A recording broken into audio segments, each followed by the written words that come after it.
शेतकऱ्यांनी या भाजपवर विश्वास ठेवला, विश्वासघात हे करून राहिलेले आहेत. हो, याच्या पुढे यांचे दुर्दशा, हो अच्छे दिन आएंगे, हे ब्रह्मा विष्णू महेश, हो हे तिन्ही खलास होऊन जातील पुढच्या वेळेस. यांनी आपलं पद सांभाळावं. त्यांचा जो काही तारामेळ नाही, फक्त हे करेंगे वो करेंगे, अच्छे दिन लाएंगे. हो, मुलाखत टीव्हीवर नका देऊ म्हणा, प्रत्यक्षात शेतकऱ्यांची मुलाखत शेतात येऊन द्या म्हणा तुम्ही. हो, मग मी तुम्हाला सांग. एका एकरामध्ये जर किती खर्च लागते, एका एकराला कम से कम 7,000 रुपये खर्च लागते. आणि ते 7,000 रुपये खर्च करायसाठी ते म्हणजे किती मेहनत करायला लागते हे साहेबांना येऊन पहा म्हणा. म्हणजे स्वतः कागदी घोडे नका नाचू.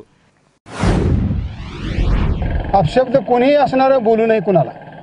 एका शेतकऱ्याला, शेतकरी म्हणल्यावर सगळे भारतातले पूर्ण शेतकरी आले, हे बोलणं योग्य नाही. अपमान झालाच की, केला म्हणायचा का प्रश्न, अपमान झाला शेतकऱ्याचा अपमान.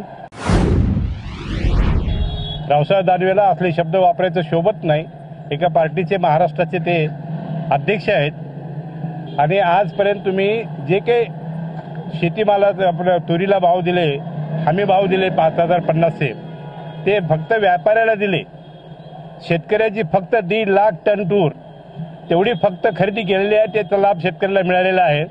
4.5 लाख टन तुरीचा लाभ हा पूर्ण व्यापाऱ्याच्या पदरात तुम्ही टाकलेला आहे, हे विसरू नका.